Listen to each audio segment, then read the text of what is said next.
Hey.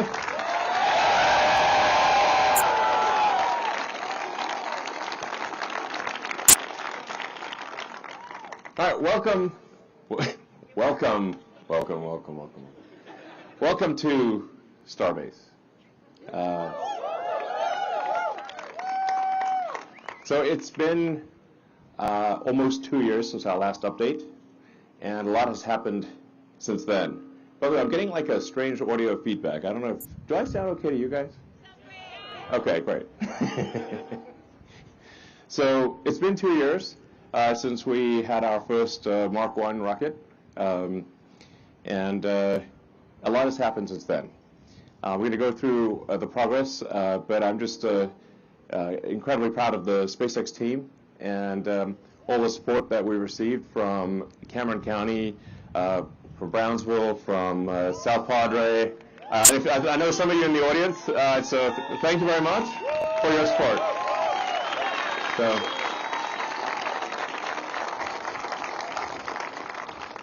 So before we jump into the details of what's happened over the past 2 years, I think it's worth just talking a bit about this, like why are we doing this?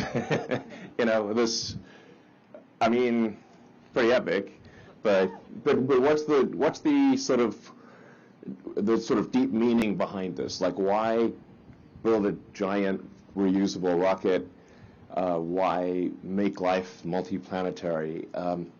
And I think this is just an incredibly important thing for the future of life itself.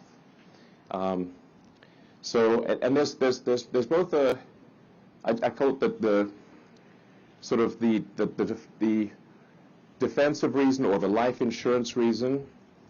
That's one part of it, which is that there's always some chance that something could go wrong on Earth. The dinosaurs are not around anymore. So, you know, there could be some calamity that where we do ourselves in, or there's a natural disaster. Now, I'm naturally an optimist, so I think the probability of that is low, but it is not zero. And eventually, the sun will expand. It might take a few 100 million years.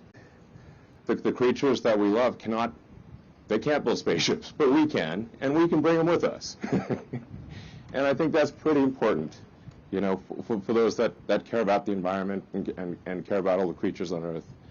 So that's like I would say like the defensive or the life insurance reason for life collectively. But there's also an inspiring reason, which is that life can't just be about solving problems. There have to be things that inspire you, that move your heart, that make you glad to be, when you wake up in the morning, you're excited about the future. And going out there and being a multi-planet species and being a spacefaring civilization and making science fiction, not fiction forever, I think that's one of those things. You know, I think that's what fires me up the most. Is like, let's go out there and find out what this universe is all about. You know, are there other species out there? Maybe. You know, hopefully that it's. I mean, we want to go find out what the heck's going on. What is going on? I mean, you know, how do we get here? What's the meaning of life? 42. But what's the question? And you know, if we go out there and we explore the galaxy, ultimately, then we can find out some of these questions, and it will just be very exciting to do that, and something we can all look forward to. And even, you know, whether somebody chooses to go or not, I think, you know, vicariously we can all go there, just like with Apollo, where you know, only a handful of people went to the moon, but in a sense we all went there. Humanity went there. And so even if somebody doesn't choose to go themselves, I think vicariously through others, they will go, they will understand, they will experience the universe. And I think that's incredibly fundamental to an exciting future. And that's why we're doing this. So.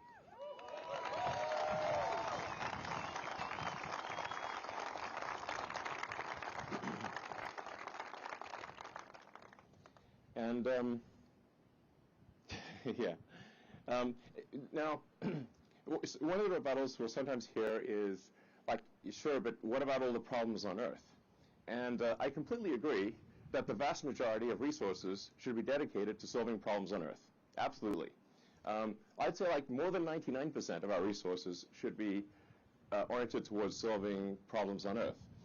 So it's important to note that like NASA's annual budget is only 0.36% of the federal budget. And in fact, of the national GDP, it's less than 1/10 of a percentage point. So it's like we're only spending 0.1% of our resources on space. I think that's okay. Like we'll be fine. So just to make sure people don't think like, well, is he suggesting that we just spend everything on space? No, I'm suggesting like maybe 0.5% or something like that. We'll probably be okay. And I think given this establishing security for life itself and having an exciting future and inspiring kids about the future, I think it's worth it, basically. Yeah.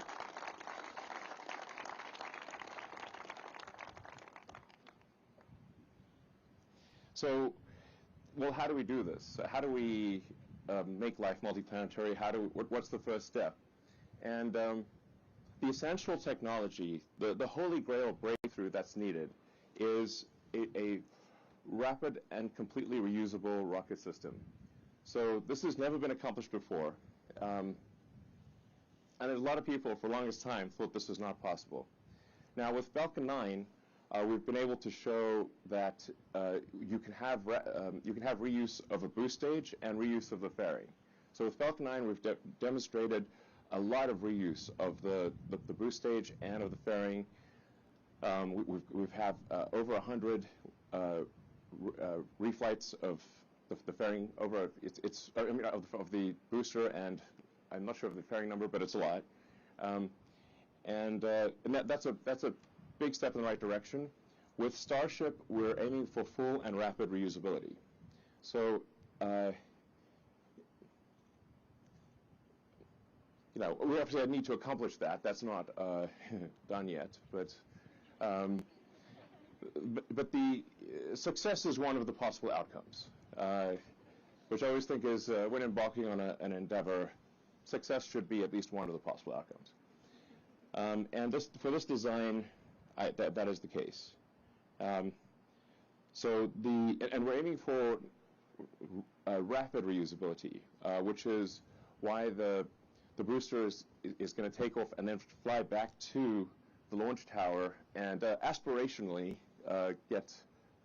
land on the arms, which does sound insane, or as Bill Riley would say, audacious. But if it does come in too fast and shear off the arms, then I guess it will be a farewell to arms. Sorry. There's the dad jokes, I have to warn you, they're only going to get worse. Here I'd really just like to congratulate the SpaceX team and also thank NASA, the FAA, the Space Force, and everyone, and all of our customers that have helped us get to this point.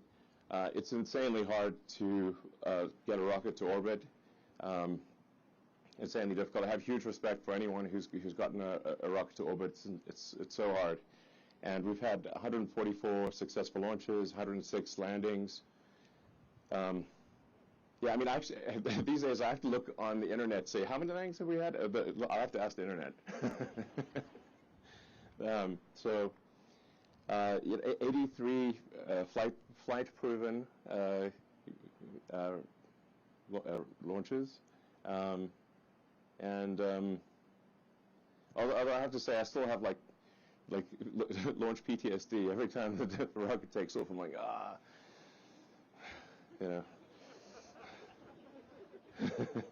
I just see all the ways that it could fail. Like, you know, and then this year we're actually aiming to have around 50 launches, so it's about a launch per week on average. And yeah, so it's a hell of a year we got ahead of us. And in terms of mass to orbit, if you look at like tonnage to orbit, this bar chart that we'll show here really illustrates how profound a rapidly reusable rocket, especially a big one, is, what effect that has on total tonnage to orbit. So the total mass to orbit to date of Earth is around 15,000 tons, maybe 16,000 tons. And the mass per Starship, after a year, just 1 year of launching, if it launches 3 times a day, would be equal to all the mass to orbit of Earth to date. That's just one Starship launching 3 times a day for a year. Now, if you have, you know, 10 Starships-ish, then, and we'll have more than that. Our goal is to be making at least a one stack per month, and then ultimately potentially a ship every 3 days. There'll be more ships than there are boosters, because the booster actually, even though it's gigantic, will come back in about 6 minutes. Excitement guaranteed. So it only takes about 2 minutes on ascent and then about 4 minutes to return. So you'll know soon. The ship has to complete at least 1 orbit around Earth, and sometimes maybe 3 orbits or more. And each orbit is 90 minutes. So the ship is probably, you know, reusable about every 6 to 8 hours. That's why we say sort of 3 times a day for the ship. And in theory, the booster is capable of being reused every hour. So the propellant pumps are designed to fill the rocket in about half an hour. So this really is designed for rapid reusability. So if you can do roughly a million tons to Earth orbit, that's comfortably over 100,000 tons to the surface of Mars, maybe 150,000 tons, depending on how good the landing system is. So now you can only go to Mars every 2 years. And I think maybe roughly you need about 1 million tons on Mars to have a self-sustaining city. But the critical threshold, I think, for Mars is to have a city that is self-sustaining. It's going to be incredibly difficult to make a self-sustaining city, because if it's missing any ingredient at all, however minor that ingredient is, then if the ships from Earth stop coming for any reason, the city will die out. So the critical threshold to pass one of the most important great filters for any species is to have the other planet no longer dependent on the original planet. So I don't know exactly what that tonnage is, but I suspect it is at least, if one tries to get the right order of magnitude, about 1 million tons. Hopefully it's not more than that. Starship is capable of doing that. It's capable of getting 1 million tons to the surface of Mars and creating a self-sustaining city. And I think we should try to do that as soon as we can. The window of opportunity may be open for a long time, and I hope it is, but it may also be open for a short time. And this is the first point in the 4.5 billion year history of Earth that it has been possible. I mean, let that sink in. Or if there's a sink, let it in. still knocking at the door. I mean, it's a sentient sink. Let's face it. I mean, come in. So, 4.5 billion years. It's been a while. This is the first time it's been possible. We need to seize the opportunity and do it as quickly as possible. I mean, to be frank, civilization is feeling a little fragile these days. And like I said, I'm an optimist, but I think we've got to protect the downside here and try to build that seed on Mars as soon as possible and secure the future of life. And it's going to be an incredibly exciting adventure.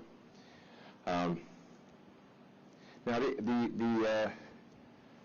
the sales pitch for going to Mars is that it's going to be cramped, dangerous, difficult, very hard work.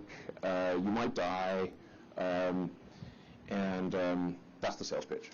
I hope you like it.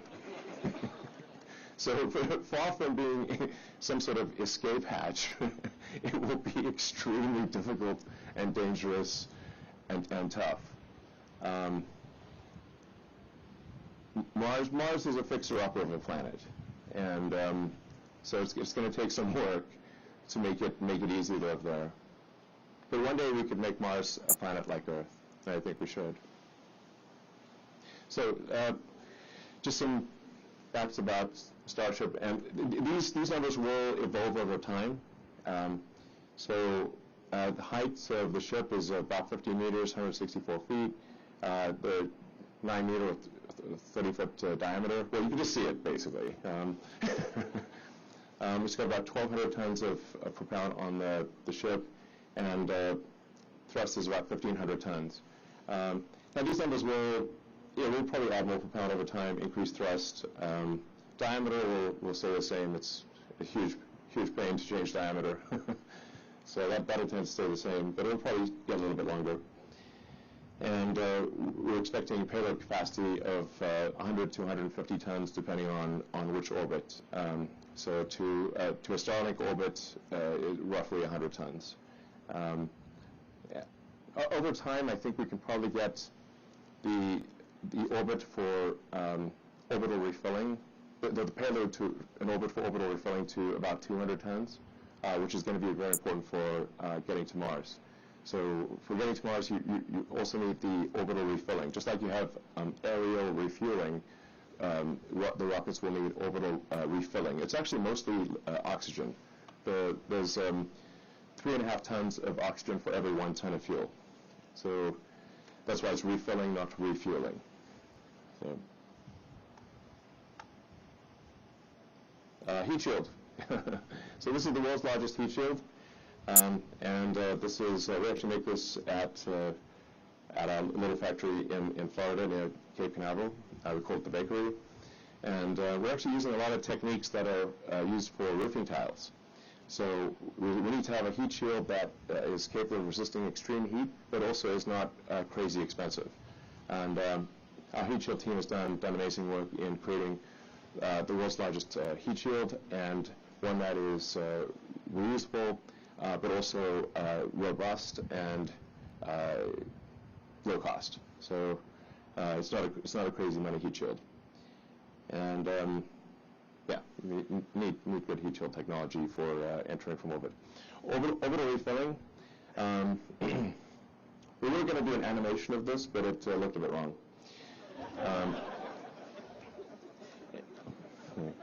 It is a fluid transfer.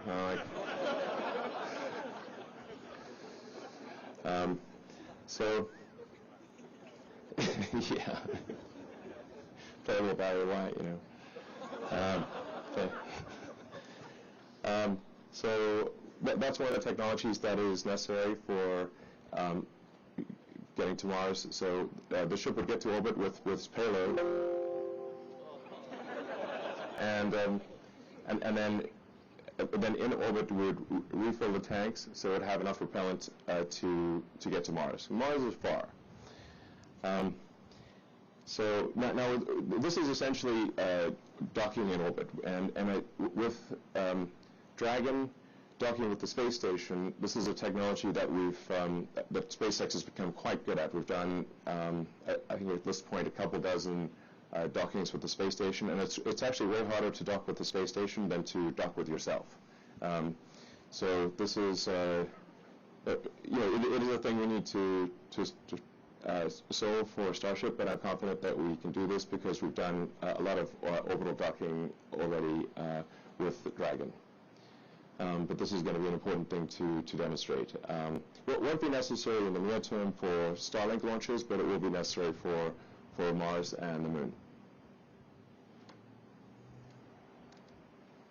So let's see, the Super Heavy booster. So it was 70 meters, but then there was an extra half barrel section that the team deleted, and totally accidentally it's 69 meters. It's also booster 4 and ship 20. I mean, this is a pure coincidence. Those numbers won't leave me alone. It's just, I hope it's good luck. So propellant capacity is like around 3,400 tons. I think it'll probably, it will increase over time, probably get to 36, maybe 3,800 tons. Thrust is around 7,600 tons. That'll probably increase too over time. Just to put this into perspective, though, the Saturn V was 7.5 million pounds of thrust, and Starship is 17. So it's more than twice the thrust of a Saturn V, which was that's the largest rocket ever to get to orbit. That's worth noting. Super Heavy is the largest flying object of any kind, or will be. It's very big. You can see it right there. That booster has 29 engines. The next booster, we actually increased the engine count to 33. We kind of bounced around on engine count, but because I think at one point we had like 37 engines, and they went to 29. We finally settled on 33 engines, which is about actually the most number of engines you can actually fit under that booster without like expanding the diameter.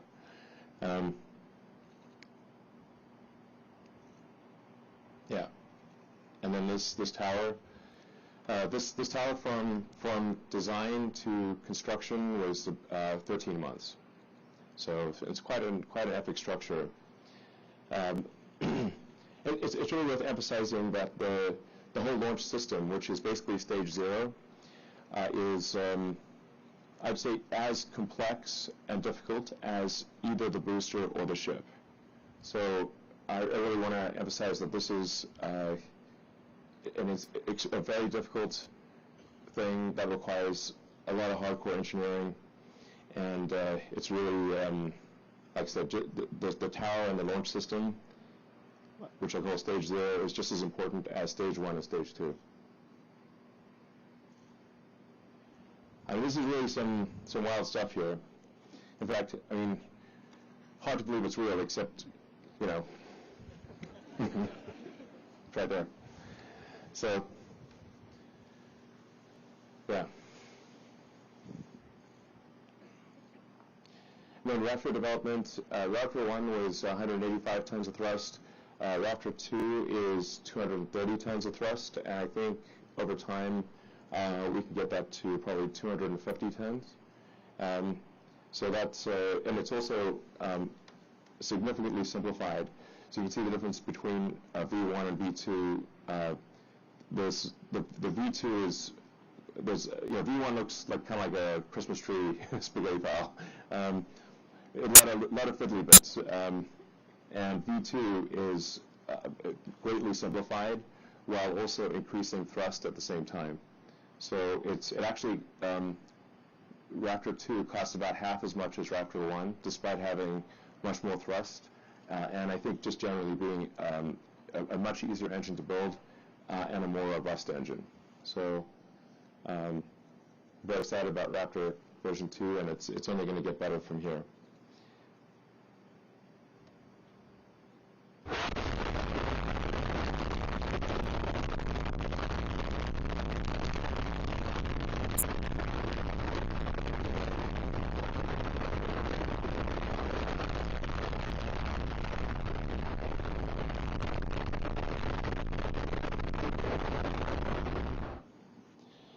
So yeah, so Raptor 2 is pretty sick. And we've actually, the peak thrust that we've operated Raptor 2 at this point is 247 tons. And so I'm confident that with some improvements we can get to a 250-ton operating point, and continue to simplify and sort of robustify the engine. So it's really a spectacular piece of engineering. Extremely difficult to make and succeed. The engine has been mind-bogglingly difficult, but it is one of the essential keys to. I mean, it is essential, obviously, to making Starship work. It'll be the first full flow-stage combustion engine to get to orbit. Yeah, kind of need that ISP and thrust to weight. So, why Starbase? Other people like say why Starbase? Why here? And we kind of needed a confluence of factors. Getting to orbit, you want to launch eastward so that you have help from Earth's rotation. So the closer you are to the equator, the more of a sort of a boost from Earth rotation that you get. So you want to be as south as possible and launch eastward. And then, it's always possible that something goes wrong. And so you want to have a good clear area. You want several miles around the launch site to be unpopulated or at least clearable. And that doesn't actually leave a lot of options. It's basically here and Cape Canaveral or Cape Kennedy is where are the two possibilities. And then because we have had a lot of launches going out of the Cape, we didn't want to disrupt the Cape activity, the operational launches, with sort of the advanced R&D of Starship. So it was important to decouple the operational launches from the R&D launches, and that's why we're at this location. And once again, I'd just like to thank Cameron County and the Brownsville South Padre and the remaining residents of Boca Chica Village, where I live, by the way. It's my primary residence, is that little village over there. So, and it's been great. It's been great being here, and super appreciate the support of the community. Anyway, thank you.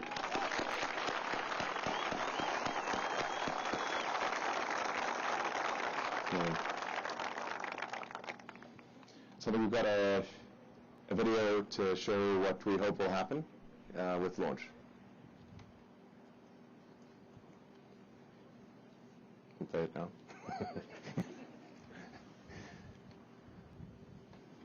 Oh wait, sorry. We have some upcoming Starship missions. Orbital flight is really just the beginning. So we're going to have a number of Starlink missions that we launch Starlink satellite version 2. But even more exciting than that is the NASA human spaceflight mission. We're incredibly honored that NASA has selected Starship to take astronauts back to the moon for the first time in half a century, which is kind of mind-blowing.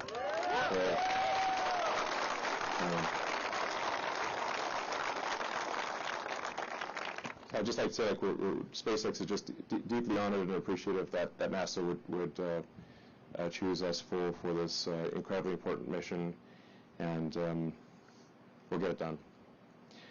And then there's also the Dear Moon mission, which is going to take artists around the moon, and that's Isaku Miyazawa, and he's going to select I think a dozen artists and do a loop around the moon, which will be very exciting. And there's going to be some future announcements that I think people will be pretty fired up about. So anyway, super exciting future ahead with this. There'll probably be a few bumps in the road, you know, but we want to iron those out with satellite missions and test missions and get to a high flight rate and then have something that's extremely reliable for human spaceflight. So, yeah.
All right.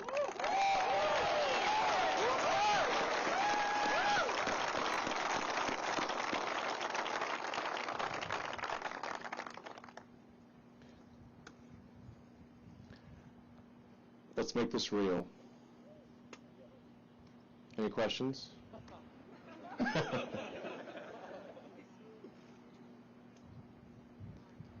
Let's make this real.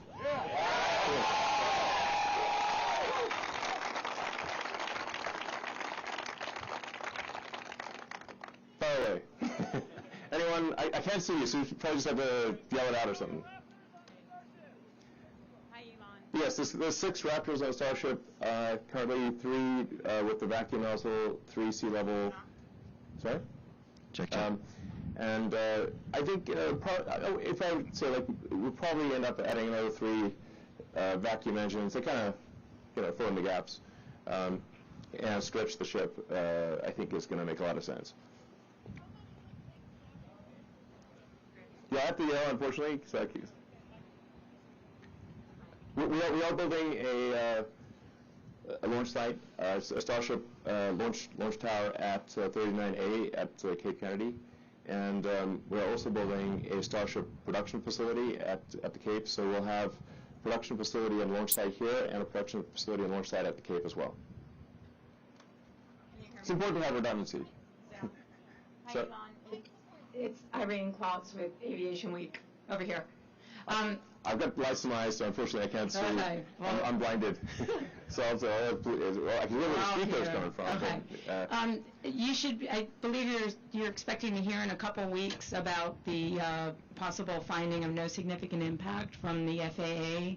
Have you gotten any indications if that's going to come through, and what is your time frame for the orbital flight test? Thanks. well, we don't have a ton of insight into where things stand with the FAA. We have gotten sort of a rough indication that there may be an approval in March, but that's all we know. So, hi, Elon. Marcus Hervey. Can you talk about the point-to-point capability? Is there a possibility between here and Cape Canaveral? Oh, well, yeah, I guess technically yes. So, I mean, depending on how good things get with Starship, there are some scenarios where it might actually be the lowest cost means of transporting cargo long distances. So the interesting thing is that the capital efficiency of a rocket is much better than the capital efficiency of a plane for long distance flights. So now this would really be more for if you're going like, I don't know, a quarter, a third, or halfway around the world, where if you went from, I don't know, say here to Singapore or something, that's a long flight. So, I mean, I don't know how long that is. I'm not sure you can even go there nonstop, but it's probably like 20 hours plus. And but in a rocket, it would be less than an hour, so like 45 minutes or thereabouts. So that means you'd be able to use the rocket 20 times more often than an aircraft. So it's 20 times the capital efficiency. So provided the propellant cost is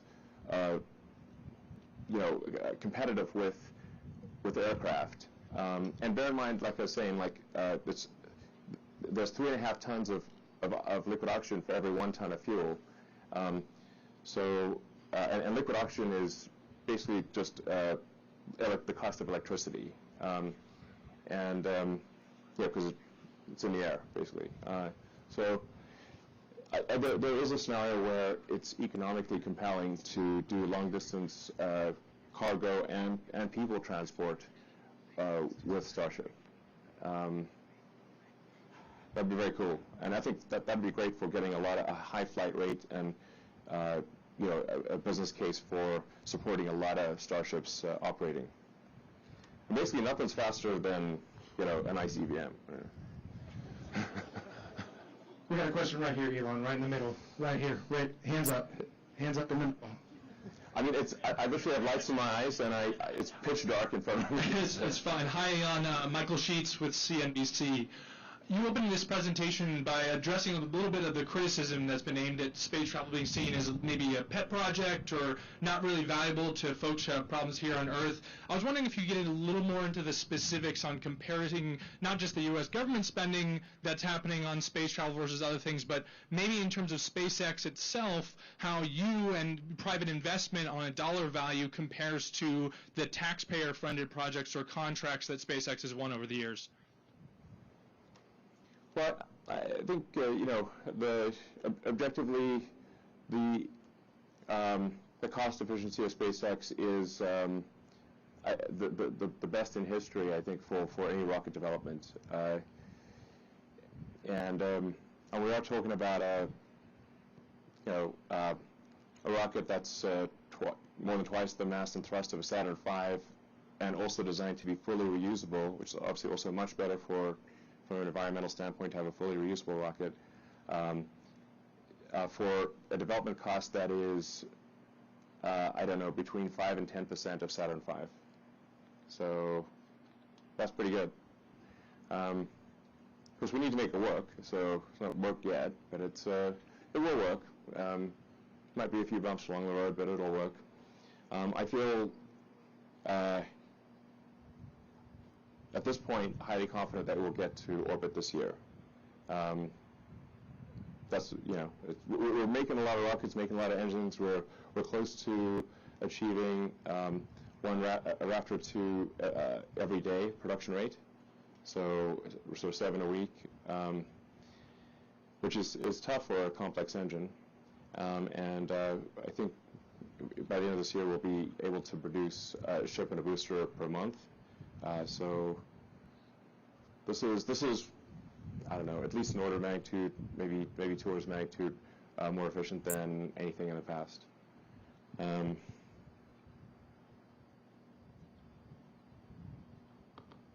Yeah. So. Hey, Elon, this is Roulette for Supercluster.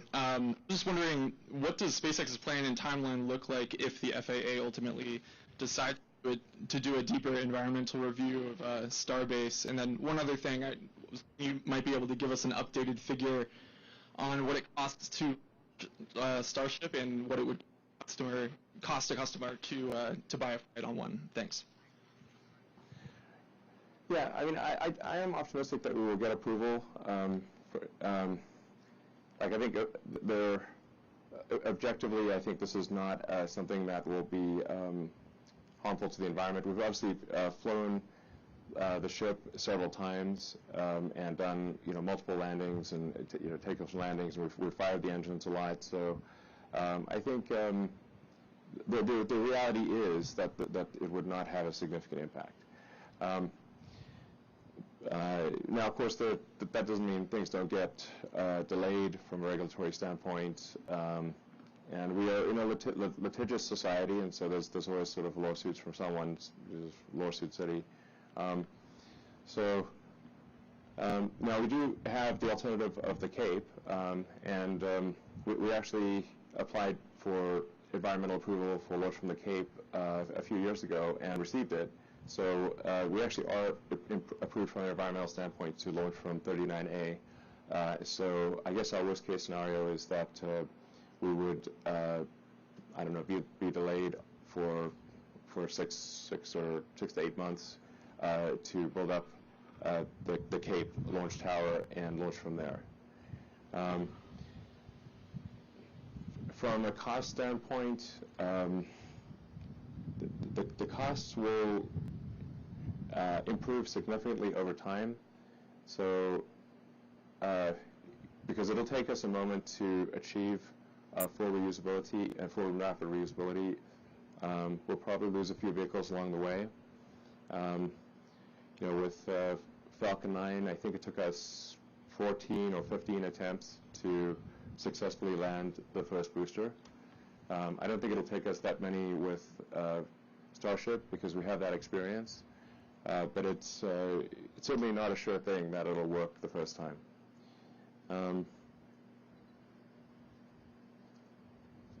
I mean, from a cost standpoint, I mean, it's a 100-ton capability to orbit. On a marginal cost to launch basis, that doesn't count fixed costs, which obviously have to be covered. It may be as little as a few $1 million per flight, maybe even as low as $1 million per flight. So this is crazy. These are crazy low numbers by space standards, crazy low. Now, we do have to cover fixed costs, so depending on what our launch rate is, we have to divide the fixed cost by the number of launches. So the more launches that happen, the lower the total cost, fully considered cost per flight would be. But I'm highly confident it would be less than $10 million all in over, if you say like fast forward like 2 or 3 years from now. I think it's highly likely to be everything included less than $10 million a flight for a 100-ton to orbit capability. And 100 tons to a useful orbit, not to a low orbit. To a low orbit, it would be 150 tons. So this is ridiculously good compared to everything else. And it should be, because if you think of like, if this was if aircraft were not reusable, how much would an air ticket cost? I mean, it's like, for, I don't know what, a 787 or 777 goes for these days. I don't know, a few $100 million. If you had to spend, $200 million every flight, it would be very expensive to fly somewhere, and you'd need 2 of them for, another one for the return trip. So, it would obviously be absurd. So if you imagine if we were in a world where aircraft were expendable, and then someone came along with a reusable aircraft, it would be an absolutely profound game changer. That's what needs to happen for life to become multiplanetary, and that's what this design, I'm confident, is capable of that. It's just a question of how long it will take to refine that and have it really dialed. Hi. Hi. Sorry, this is Andrea Leinfelder of the Houston Chronicle. I wanted to know, when and how do you plan to test Starship refueling in space? And also, aside from NASA, Dear Moon, and Starlink, can you elaborate on the potential customer base for Starship? Thank you.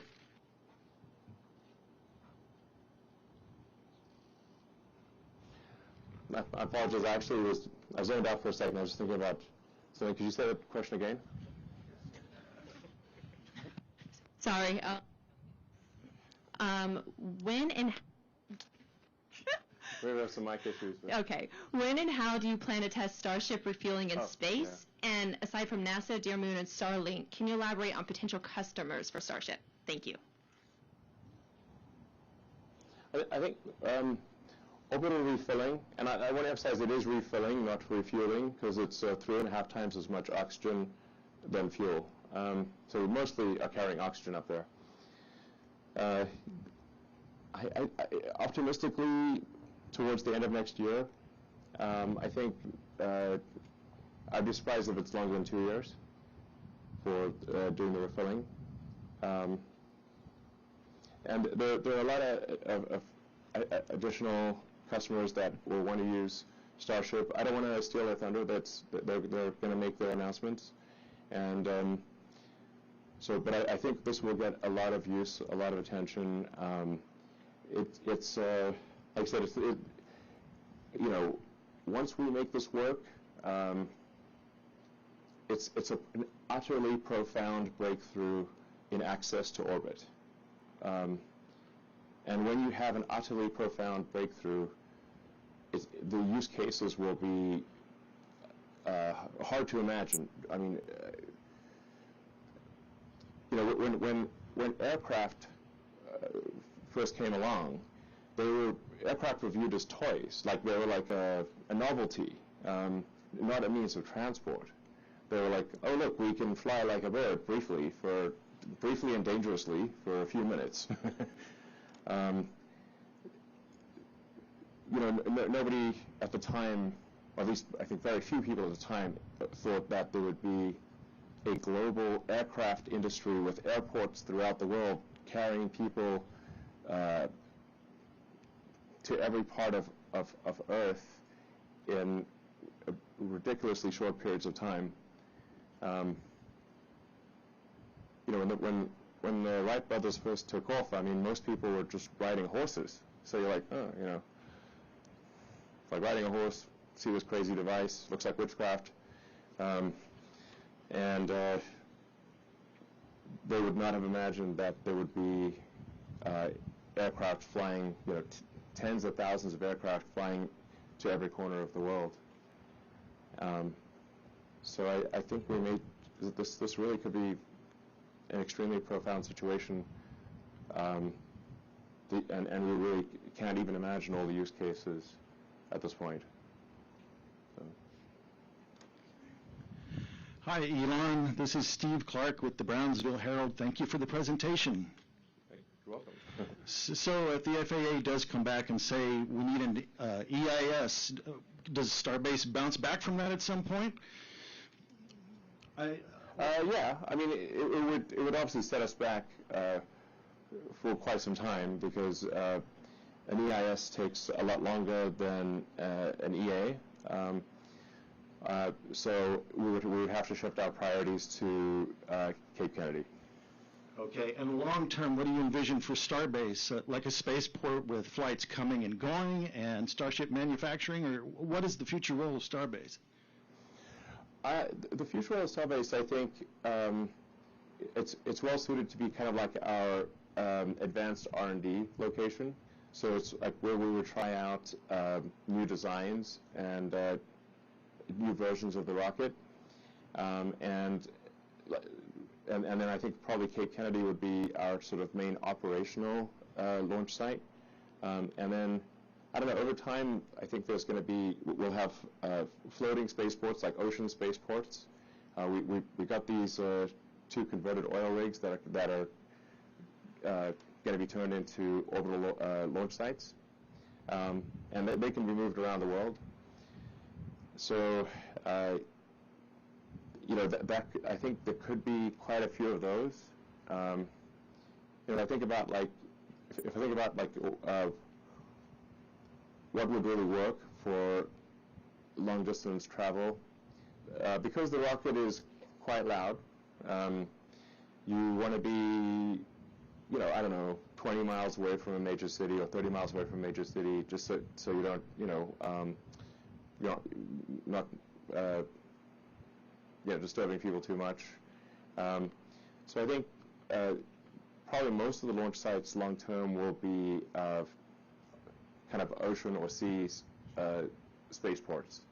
So like maybe located like 20 miles, 30 miles offshore, and this would allow Starship to connect any cities that are on the ocean or on the sea, and have a high flight rate, but without disturbing people too much. You know, I think people are willing to, you know, have something that's loud occasionally, but if you want to have it frequently, then it probably needs to be offshore.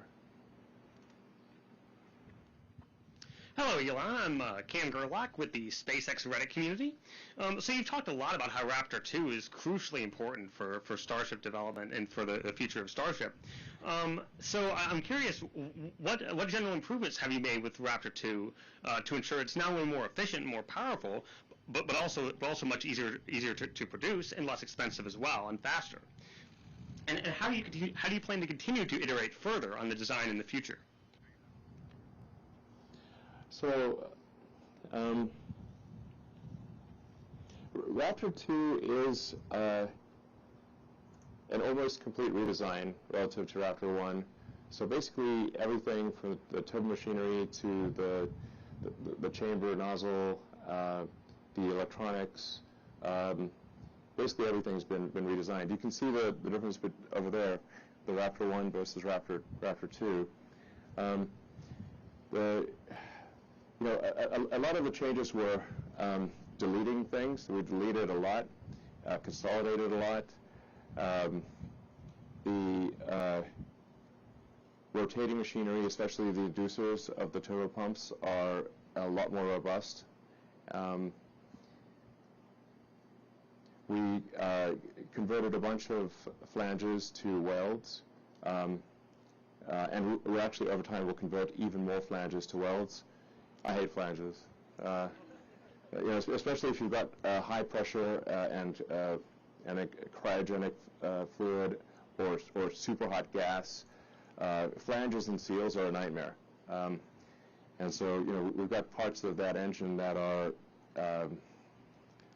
sort of 700-800 bar, sort of 11,000-12,000 psi, which is nutty, and so just going to welded joints instead of flanges was pretty helpful. The pre-burner controllers have been consolidated into sort of a unified box as opposed to being kind of like all over the engine. And we're getting close to the point where I think Raptor will not need shrouds. So shrouds are a huge pain in the ass, like basically putting a whole shield around the engine, especially for the gimbaling engines, where it's got to kind of have like a sort of eyeball seal, like it's like rotating in a circle with a hot gas seal. With a bit more deletion and integration, I think the engine will be sort of flame-proof, more or less, and then we can get rid of the shrouds, which would be a big mass savings. Yeah. So a lot more could go on. We're also operating at a higher chamber pressure. I think we can probably operate. I think over time we can operate it at 330 bar sustained in the main chamber, without having the pre-burner pressures be too high, by essentially not by losing less pressure. There's like a whole pressure ladder going from the turbo pumps and pre-burners to the main chamber, and by getting rid of a bunch of the choke points, we can have less pressure loss, and so the pumps can effectively produce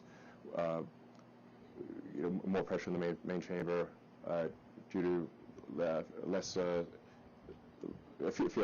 loss in the secondary systems. Do you have any? Have specific questions or? Sorry, Chris Gephardt with NASA Spaceflight. Can you talk a little bit about the abort modes that are available for ship if there were ever to be a problem during the climb to orbit? What would be available to the crew in that regard? And also on that same level, the life support systems for ship. Where do those stand, and what are the challenges that you're finding with just the sheer volume in Starship for that? Thank you. So Starship will not have an independent abort system, but I think something that would make sense is to have the thruster weight of the ship be enough that it could do it could take off from the booster, even if the booster has a failure at the pad level. So if you get the thruster weight of the ship at sea level above 1, then even if there is something goes wrong with the booster, the ship can essentially fly away from the booster. And so that's something that I think would be important for carrying people, and also for high-value cargo, to have the ship have a thruster weight greater than 1 even at sea level. And then there's like I said, that would be like the 9-engine version. And then even if you lost one engine, I think you should still be able to do an abort. So I think for crewed missions, we would essentially maybe detank the ship to some degree so that you'd have kind of a launch abort capability with the ship, even if you lost an engine. That'd be my recommendation. From a life support standpoint, we would have a sort of a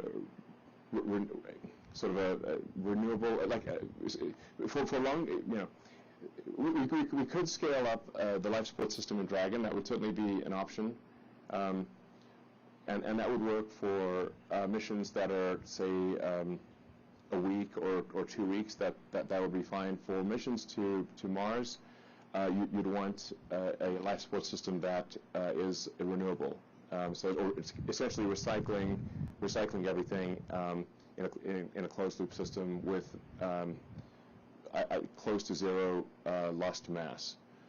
So that would be a more advanced system, because you'd have to convert the CO2 back into O2 and kind of recycle, poop and urine and stuff. So that's a harder problem, but it's not an immediate problem. We can certainly scale up Dragon for any kind of missions that are, a few weeks long. Hi, Elon. Eric Berger with Ars Technica. Thanks for taking some questions. I'm wondering if you do get that approval from the FAA in March. I know that there's really no way of knowing, but could you talk a little bit about the hardware readiness, sort of where you are technically? The launch tower is pretty incredible, but sort of the rocket, the ground systems, software. Like if you were to get some kind of approval from the FAA in March, would you be looking at, how quickly could the hardware be ready to go?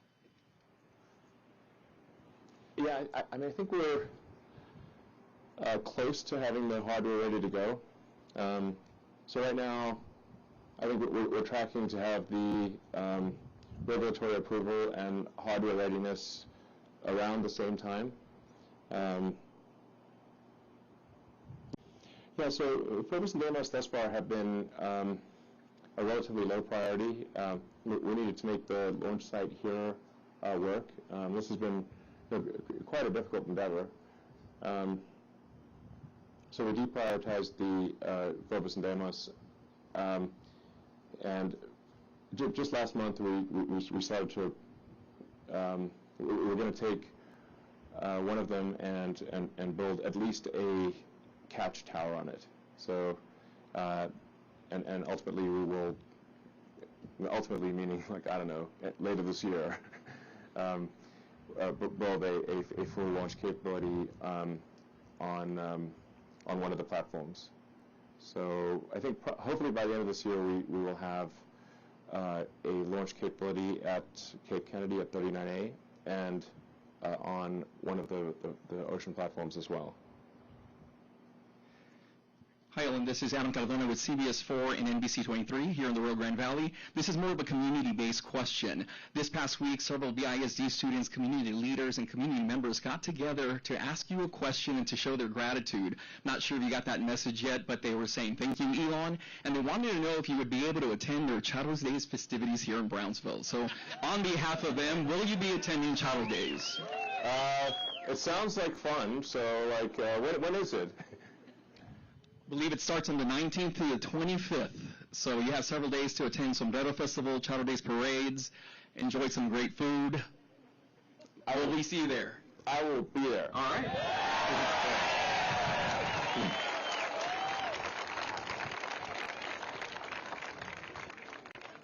That's going to be hard to follow up. Hey, Ilana. Tim Dodd, the Everyday Astronaut here. Okay, so a little bit more Raptor 2 talk again. Where are you at as far as production? How many do you have? How are they handling, testing? Are they more cantankerous, less cantankerous? Just give us a little more rundown, on where you're actually at. Is that a bottleneck for the next booster as well? We assume the next booster is going to require, Raptor 2. So, kind of where you're at with the production and the testing so far.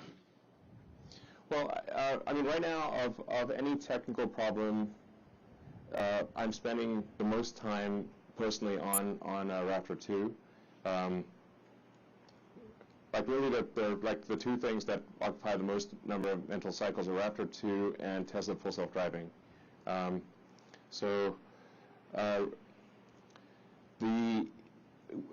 only remaining issue that we're aware of is melting the chamber. So that thing really wants to melt, It's got on the order of a gigawatt of heat, so it's pretty hot. A gigawatt's what a nuclear power plant produces, so it really is desperately trying to melt at any point in time. We've got, we're flowing an immense amount of cryogenic fuel to cool the chamber and the channels. We have head-end film cooling. We've got throat film cooling, and we're just trying to get the exact sort of balance between head-end film cooling and throat film cooling to not melt the chamber. I think we're pretty close. We have a couple engines in the stand that have I think 700 or 800 seconds of operation and several start cycles.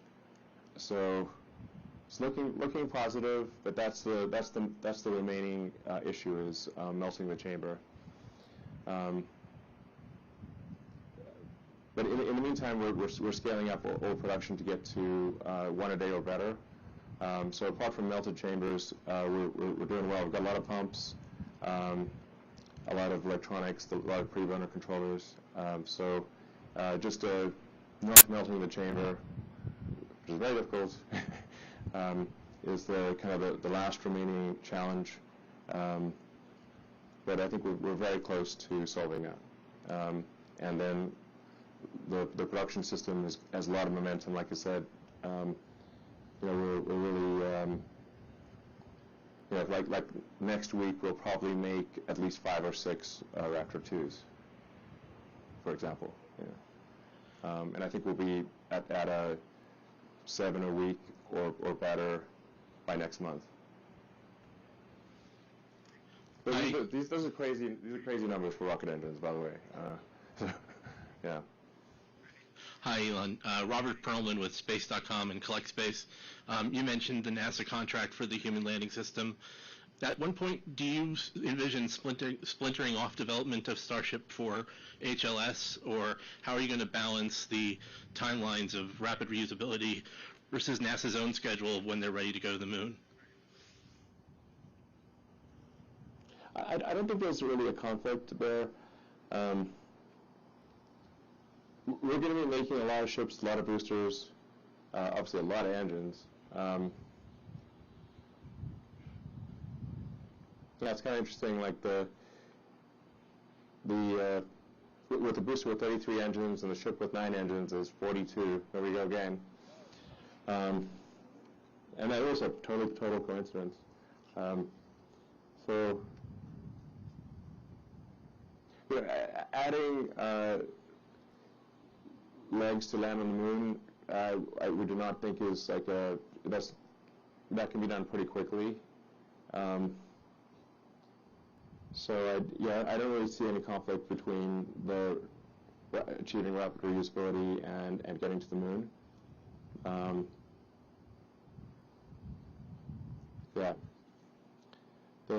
high production rate solves many ills. So we're aiming for a high production rate. Hi, Lauren Grush with The Verge. I'm wondering if you can clarify the number of launches that you plan to conduct in order to do these refillings. I know a lot of numbers have been thrown around, so I'm wondering if you have landed on a final number. And how quickly do you plan to launch those missions back-to-back to refuel the vehicle to get to the moon? Thanks. Yeah, so the missions would happen pretty fast for refilling the vehicles to minimize boil off of the cryogenic propellants. So for the vehicle going to the moon, we'll have some installation to minimize boil off. But we'll probably be launching, I don't know, probably every few hours. Aspirationally. So, yeah. Hi, Elon. Kevin Haymeyer from Space Eccentric on YouTube and Rumble. Thank you. My viewers are really hungry to know anything about the interior design for crewed Starship. You have HLS, you have Dear Moon, and last we heard, maybe a year or two ago, you were looking to hire Tesla employees to design the interior for Starship. How's that going? Well, we aren't focusing a lot on the interior quite yet. I mean, that will be important down the road, but our focus right now is just getting to orbit and proving out return of the booster and return of the ship. Yeah, it's fundamentally very difficult to build a fully reusable rocket given the strength of Earth's gravity and the density of our atmosphere. Like there's no, you can't have a lot of mass margin. So our focus is solving that rapid reusability. Like I said, we'll have a high production rate, so we're not dependent on full reusability, but really that's the breakthrough that's fundamentally important to change the course of human civilization to become a multi-planet species. Elon, this will be the last question for you. Evening, Elon. Bob Duncan. I'm a local resident. Oh, sure. We're cutting out the mic. We're cutting out? Is that better? Hi, evening. My name is Bob Duncan. I'm a local resident here in the area. And first off, thank you for a very cool evening. So this has been a lot of fun for us. As a local resident, it's been exciting to watch the amazing progress that SpaceX has made here in Boca Chica. And I was just curious, we're standing on the southern tip of the state of Texas. We're a few hundred yards from your residence. Could you just speak to what, if anything, has been appealing or advantageous about operating in the state of Texas versus other parts of the country? Thank you. Well, I think we've, we've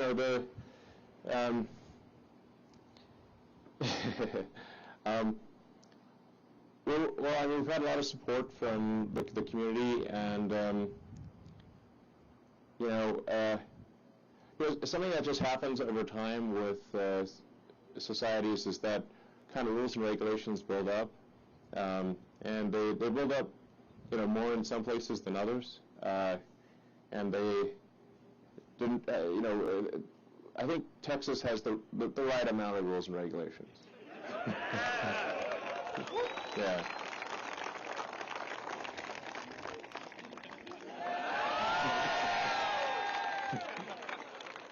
So, thank you all for coming. I hope you've enjoyed the evening, and I think we might be able to get you closer to the rocket if you'd like. So we'll get you as close as possible while still being safe. Yeah, feel free to take pictures, have a good time, and let's go like hell to have an exciting future. Thank you.